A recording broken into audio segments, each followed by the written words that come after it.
cleft palate affects the way the eustachian tube of the ears work.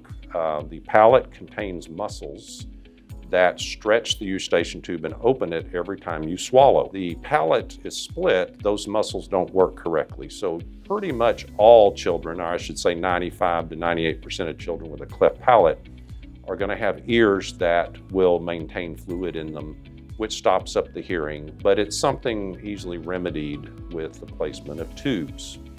Children will continue with a cleft palate, will continue to have this tendency even after the cleft palate is repaired, because the muscles tend to not be as functional as in a child who didn't have cleft palate. So that's why I tell parents that if your child has a cleft palate, they may need tubes in their ears for 4, 5, or 6 years of age, and sometimes even longer. So they will always need to follow with an ear doctor to monitor that.